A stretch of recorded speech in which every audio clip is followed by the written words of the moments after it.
Hello, this is Ruslan Belov with you. The Telegraph has published an article stating that in the coming weeks, one of two scenarios is expected.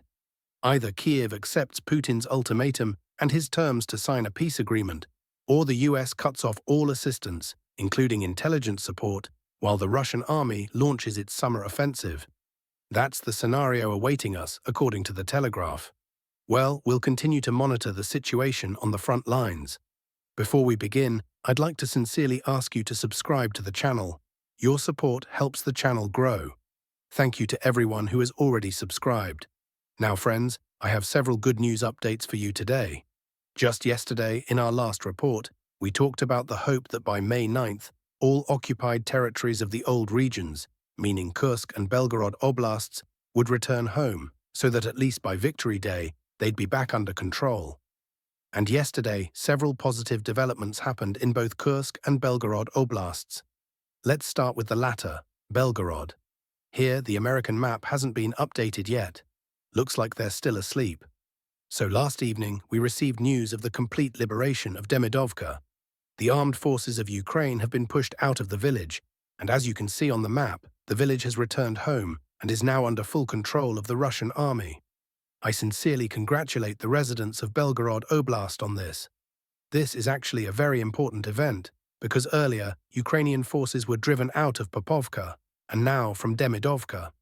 Meaning, as of now, the AFU do not control a single settlement in Belgorod Oblast.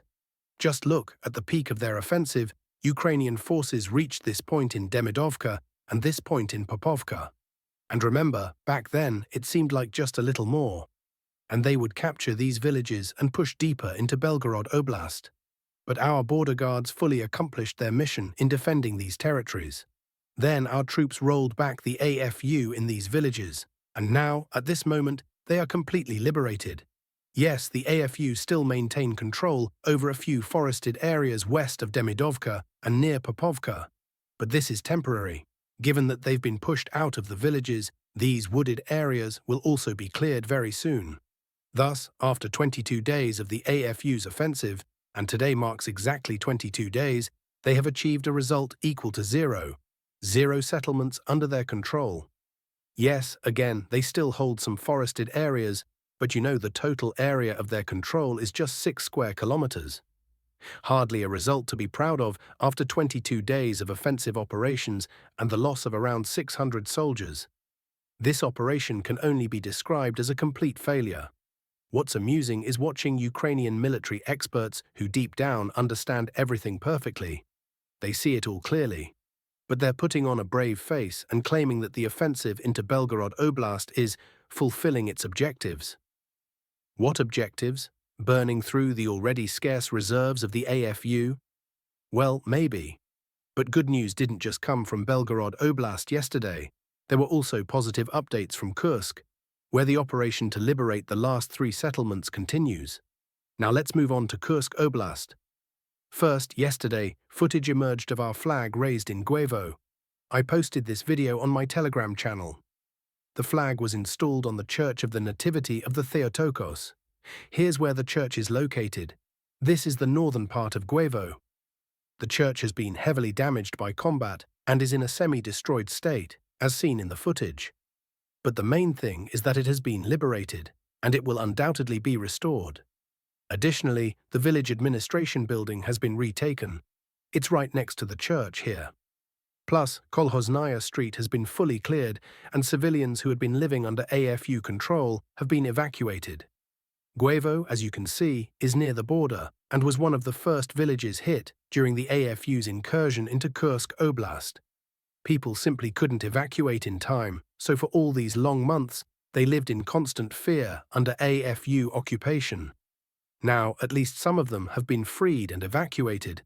Moreover, movement has already resumed along 2 main streets, Zavodskaya and Kirovaya streets. There are successes, and there's every reason to believe that soon more flags will appear, marking the complete liberation of Guevo, possibly even today. But we won't get ahead of ourselves. Heavy fighting is still ongoing. Also, good news came from Oleshnya yesterday.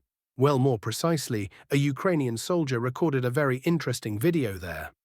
He was crying and saying that the AFU command had deceived them into being sent to Oleshnya. According to him, they were deployed as a platoon of 7 men, but only 3 made it. 4 were killed. They were supposed to hold positions in Sumy Oblast, but then realized they were actually in Kursk Oblast, in the village of Oleshnya. They requested permission to retreat due to losses. Only 40% of the platoon remained, but the command ordered them to hold their positions in Oleshnya. In any case, all AFU soldiers in Oleshnya now have only a few days left. The village is currently blockaded from 3 sides, and given the Russian army's advances in Sumy Oblast, it will soon be fully encircled. Then, the entire AFU garrison, holding positions there by order of their command, will be trapped. Speaking of Sumy Oblast, as you can see, it took just 1 day for American mapmakers to acknowledge reality. They've now marked the last section in Basovka as under Russian control. But I'll tell you this, they're still behind.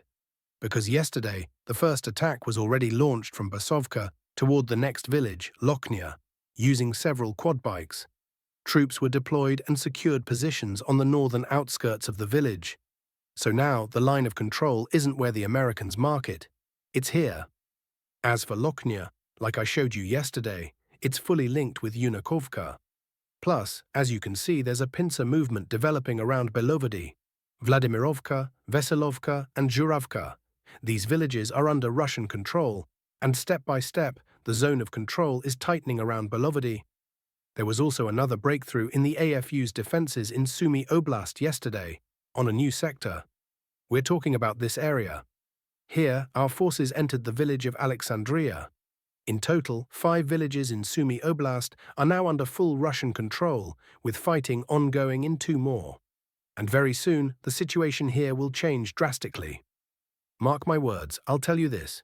Yunakovka isn't the real objective. The goal is bigger. What is it?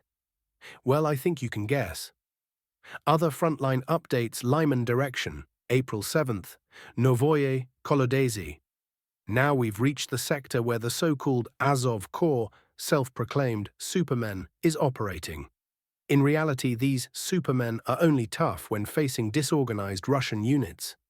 You don't even need to recall Mariupol to understand this.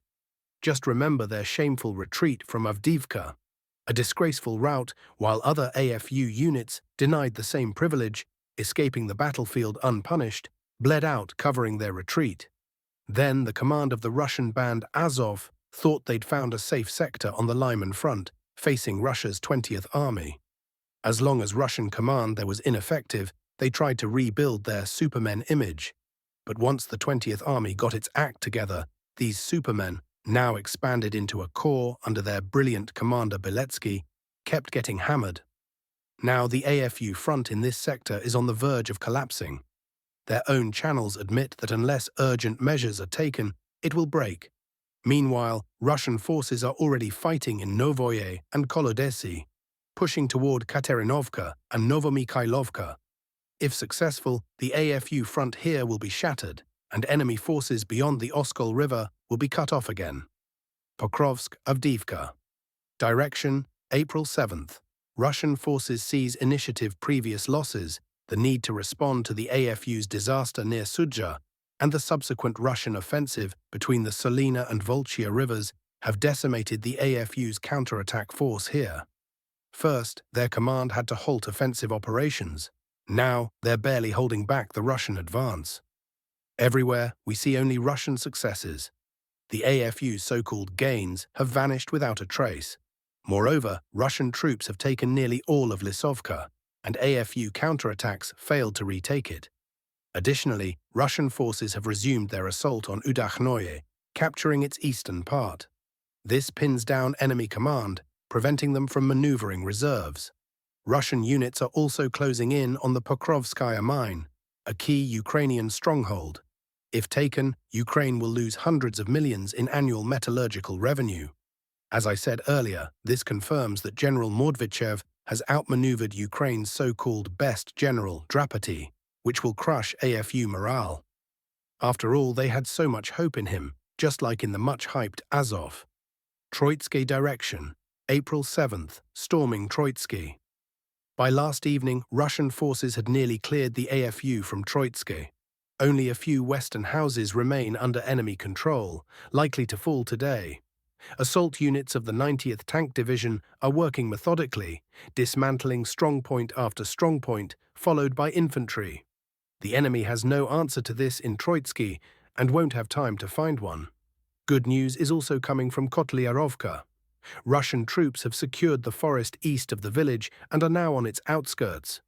With our success in Troitsky, securing the left flank, an assault on Kotlyarovka is expected soon. Zaporizhia direction, April 7th. Fighting for Kamenskoye. Russian forces continue fighting in Kamenskoye and are pushing north of Malaye Sherbaki. According to AFU intel, Russian command keeps feeding reserves into the battle, and it's producing results. In turn, the enemy is forced to throw in their own operational reserves to hold the line. The question is, how long will they last? And if they run out, where will they get more? That's all for today. Subscribe to the channel and stay tuned for more updates.